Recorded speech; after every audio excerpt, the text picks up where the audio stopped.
गुरु पूर्व भिडियो रे आमे माने बोसमा और बनलता माँ जीवन में श्री श्री ठाकुरंकर अपार अमीय कहानी गाथा शुणी आसतु आज से हीपरी आउ जड़े जी कि मंगला माँ रूपे अभिहिता तांकरी जीवन में श्री श्री ठाकुरंकर अजछल दया और करुणार कथा शुणा।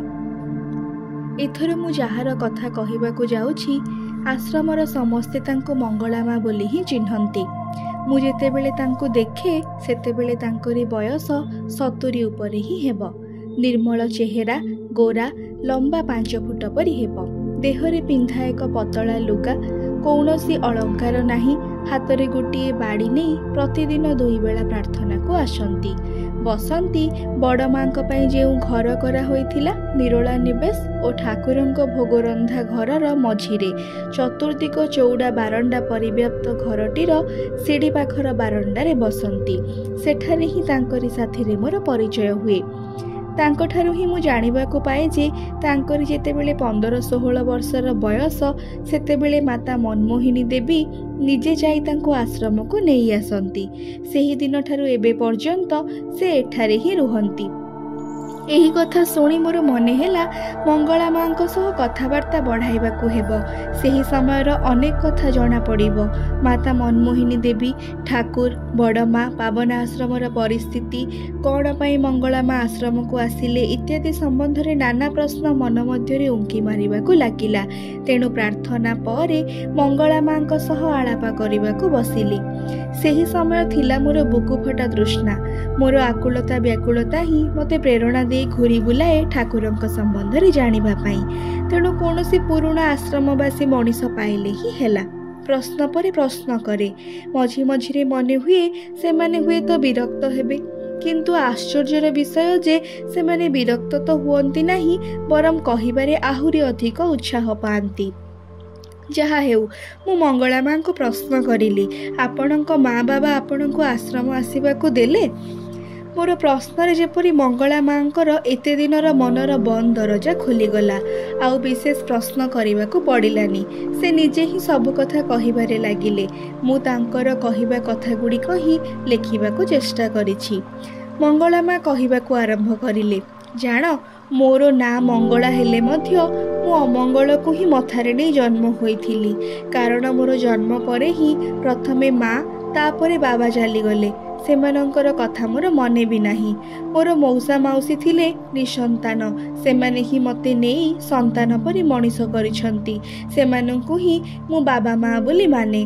माउसी को माँ और मौसा को बाबा बोली डाके।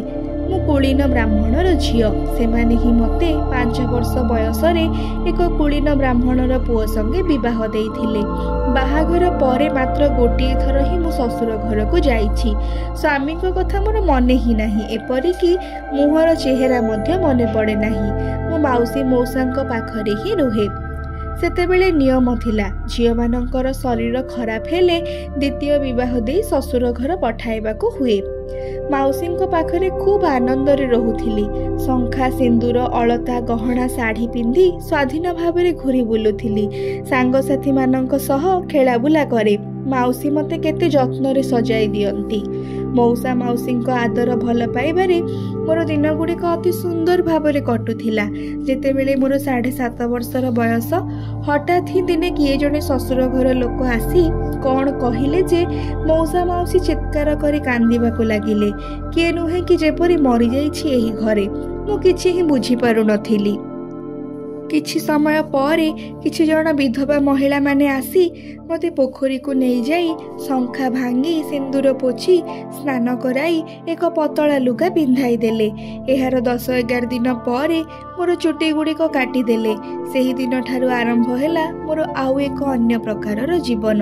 दिन को थरे अरुआ चाउलर भात, से भी पुणी निरामिष। आउ सारा दिन जेतेबेले ही खाइबाकू चाहे सेतेबेले ही केवल क्षीर आउ खई खाइबाकू दियंती। मासरे 2 दिन एकादशी रे केवल फल आउ क्षीर खाइबाकू ही दियंती।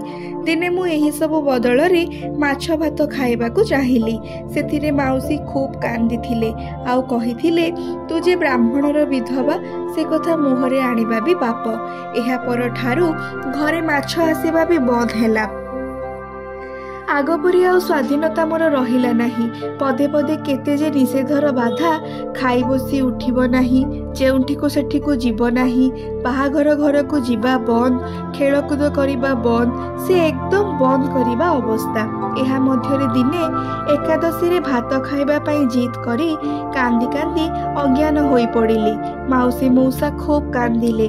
शेष पर्यंत मौसा काशीर पंडित मानक पाखकु सब कथा जणाई चिठी लेखि उपाय जानिबाकु चाहि उत्तर चाहिए। उत्तर आसिला, सेथिरे बोधुए लेखा थिला, छोट झियो तो ता पई ए प्रकार करा जाई पारे जे सकाळ बेला स्नान करी जेउ आसन रे बसी सकाळर भात खाइबाकु हुए सेही आसन छाड़ी उठिब नाही, उठिले आउ खाई परिबो नाही। सेठारे बसी ही दिउ प्रहरर खाइबा खाइब, सेठारे ही मुह धोई सोई पड़िब, पुणी सेही आसन रे बसी ही रातिर भात खाई उठिब। एहा मध्यरे खाइबार आसन छाड़िले आउ खाई परिबो नाही। एकादशी दिन रे फल क्षीर सह सागु बा रुटी खाई परिबो, ताहेले आउ दोष हेबो नाही। काशीर चिठी पाइला परे एही नियम चलिला। बेस किछि दिन चलिला।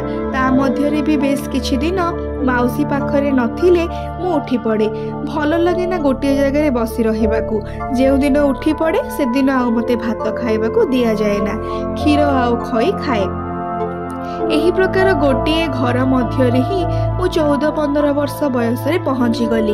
एही समय रे मझिरे मझिरे आम पाख घरर जड़े बड़ माँ आम घर को आसी बहुत भल भल गल्प करती। बेसी भाग गल्प ही थिला रामायण, महाभारत, सावित्री, सिस्टर निवेदिता प्रभृति आदर्श महिला मानकर, आउ बड़ माँकर गुरुदेवंक कथा आश्रमर गल्प। सेठारे आम मानक परि अनेक झियो रुहंती। केते आनंद सेठारे। एही सब गल्प ही बेसी करती बड़ माँ। से समयटा मते खूब ही भल लगे। तापरे दिने बड़ माँ जड़े महिला को नहीं आम घर को आसिले। महिलांकर शरीरर रंग गोरा, पिंधि थांती लाल धड़ीर शाढ़ी, कपाଳରେ बड़ सिंदूर टोपा जेपरिक माँ दुर्गा। से माउसी पाखरे 2 हाथ पाती मत देखाई कहिले, आपणकर एही झियोटी को भिक्षा देबे।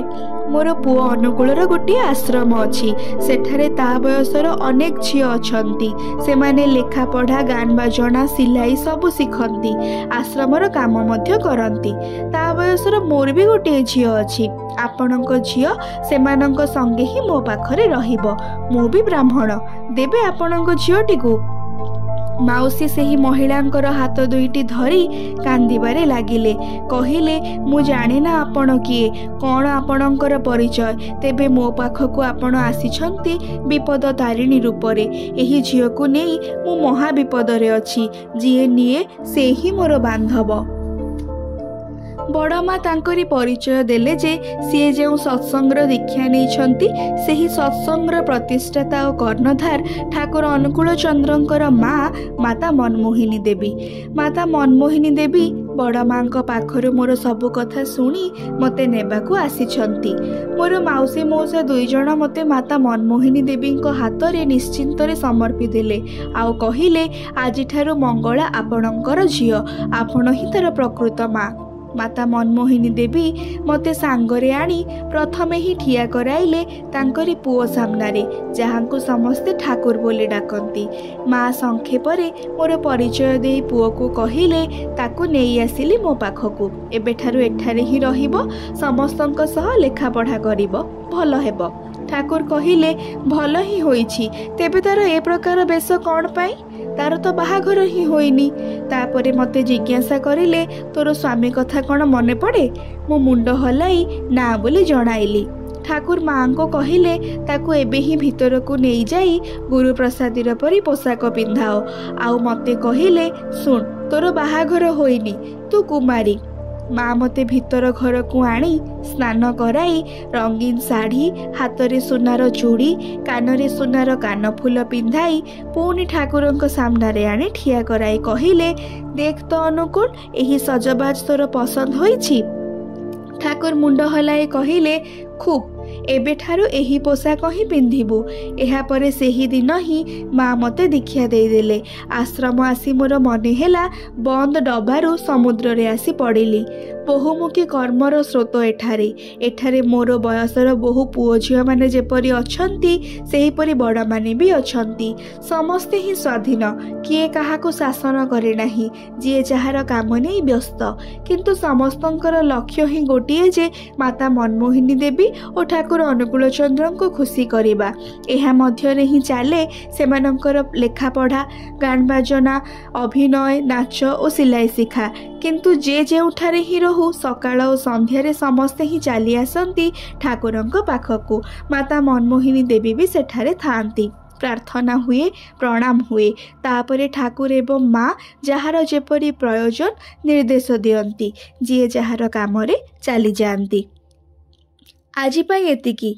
परवर्ती भिडियो रे मंगला माँ को जीवन श्री श्री ठाकुर को नहीं उत्तरोत्तर भावे किपरि आगे थिला सेही विषय रे सुनिबा। जय गुरु।